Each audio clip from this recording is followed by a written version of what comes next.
what's up guys, it's Lucas and welcome back to my channel. If you haven't subscribed, scroll down, click the subscribe button, it really helps me out. Of course, social media stuff will be in the description. Alright, on today's episode of Cool Gear, we're checking out this guitar. This is a 1990 Greco SS600, so it's, of course, very much like a Gibson SG, like a 1961 Gibson SG, or back when it was still called Les Paul.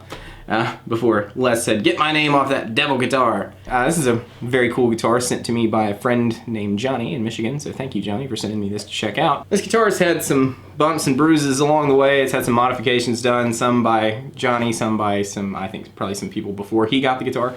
And so we'll go over that kind of stuff a little bit. Okay, so the best I can tell, the stuff that's stock, like the bridge, or the tailpiece and the bridge appear to be stock. I think the nut is stock, maybe not, I'm not sure. I do think this guitar has been refretted because I think this guitar originally had fret nibs, and this no longer has that. And there's just there's kind of like a telltale sign of like some kind of tooling marks that come with a fret job, and somebody's like kind of working around the binding and not doing like the cleanest job working around the binding. So I think this guitar's had a refret. It had a really good job. I think I can tell. It does have a string butler on it, which you can see here, which is cool. It kind of helps solve the ever-potent Gibson tuning problem, particularly on that G string. Spurzell or Spurzell locking tuners on it with some kind of perloid-looking buttons, which is really cool. I do think these pickups are stock as well. These appear to be the whatever pickups Greco was putting in them. Also, I think this guitar was made in the Tokai factory in 1990, whereas like my EGA 100 back there would have been made in Fujijin in 77, but still very high quality. All right, all the sounds you're going to be hearing today are coming from my Line 6 Helix plugged directly into my interface. No, I'm not using a tube amp. Why? Because I think the Helix sounds better and I think it's easier to get a good sound out of it, so you know, take that for what you will. But anyway, we're using a model of a Fender Deluxe Reverb with an impulse response that has got, I think it's like Jensen 410s in it, like a 410 Bassman type cabinet. And, you know, some reverb and some stereo delay and a little bit of compression, stuff like this, kind of, you know, make the clean nicer, more friendly. I'm not a very good clean guitar player, so this makes it a little bit more fun for me to play. Anyway, we'll start with the bridge pickup. As you can hear, it's going to be, it's very chimey, very bright. These pickups are a little bit microphonic, but when you're playing this kind of stuff, cleaner type stuff, I think the microphonic kind of sound is a little nicer. It's a little bit more sensitive and more kind of delicate. I don't know. Well, anyway, here's what it sounds like, starting with bridge pickup.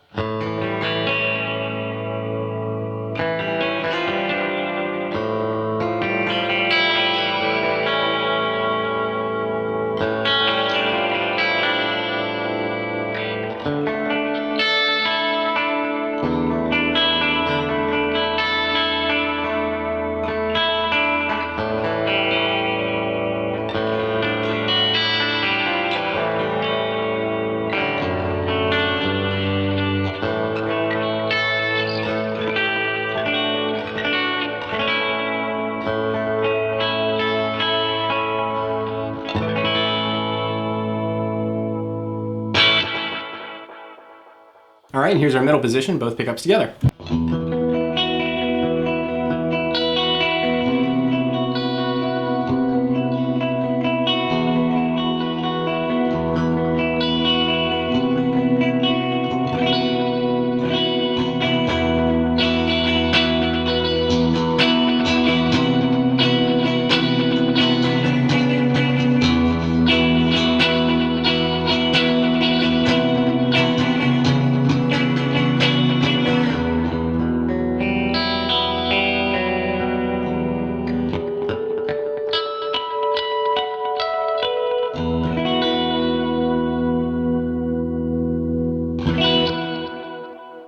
And here's the neck humbucker.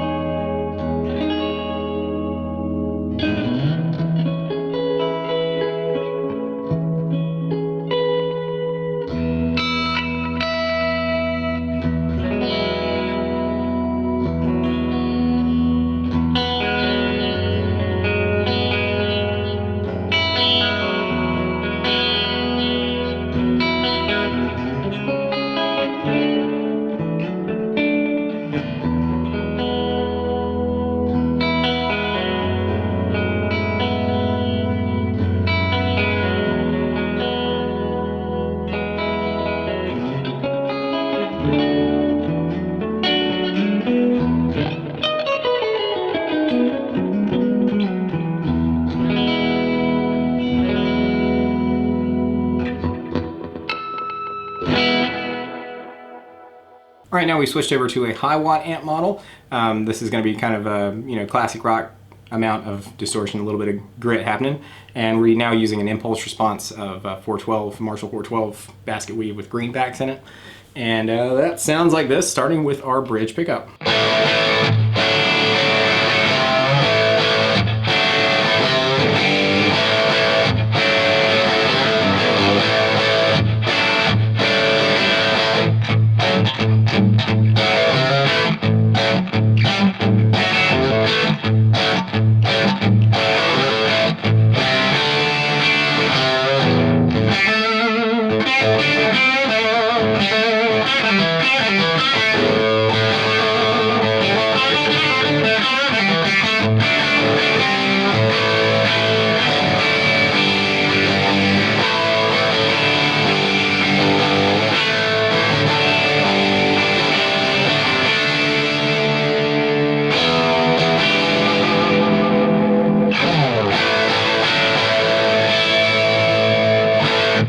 All right, here's our middle position, so both humbuckers together. I think this guitar really shines on this kind of sound with the both pickups on and everything just kind of wide open.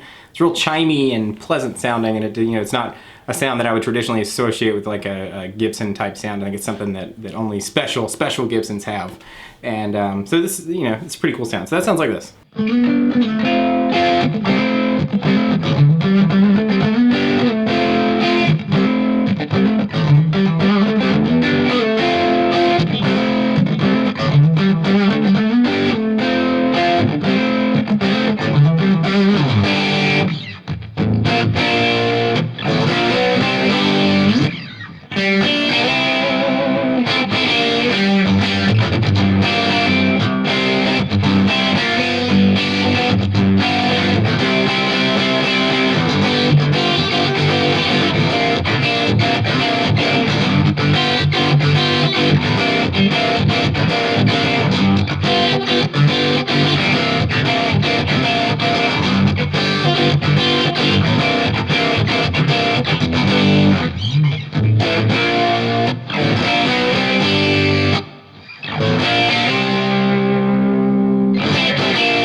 All right, and here's our neck humbucker on that same sound. Again, very chimey, kind of open, bright sounding, like I want a PAF type pickup to sound. Not as humbuckery as modern humbuckers. There's definitely like a sort of almost single coil quality to it, very clear and open. So neck pickup.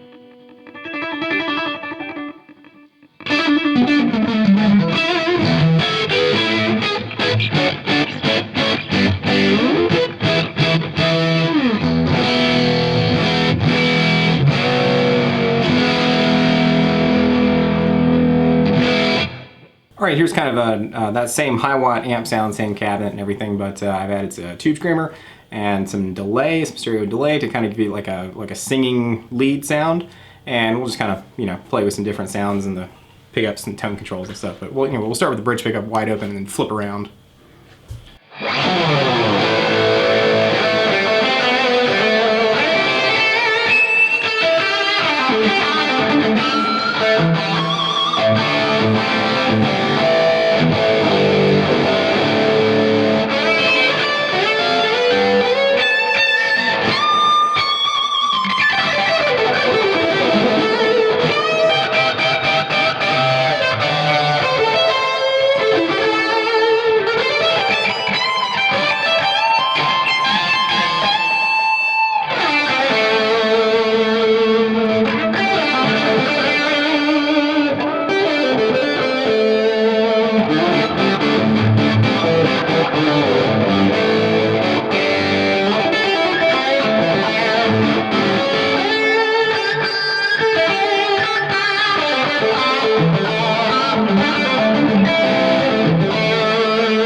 Okay, I know what at least like 50% of you are wondering, but Lucas, will it chug? Yeah.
Alright, so there you go. That's the 1990 Greco SS600s. Like I said, clearly a Gibson SG type clone. It's very high quality, feels really, really nice to play. Like I said, it feels a lot like the old SGs. This one, in fact, it feels a little bit more like what I associate Gibson feeling like than my EG800 does. Like I noticed that the headstock angle on this one is more severe, which is more like, it's like a lot closer to an actual Gibson headstock angle. Whereas my 77 EG800 has like closer to like what I would call like the PRS headstock angle, where it's like maybe 14 instead of like 17 degrees or something. Not that that makes a huge difference, but it's, you know, little stuff. But this is a really cool guitar, so I want to thank Johnny again for sending this out to me to check out. I had a lot of fun playing this, and I think it's really neat. And so I don't know, maybe I'll hit him up and be like, hey man, you want to trade me this or sell me this or something? I don't know. So it's really cool. So let me know what you guys think in the comments. And until next time, I'll catch you later.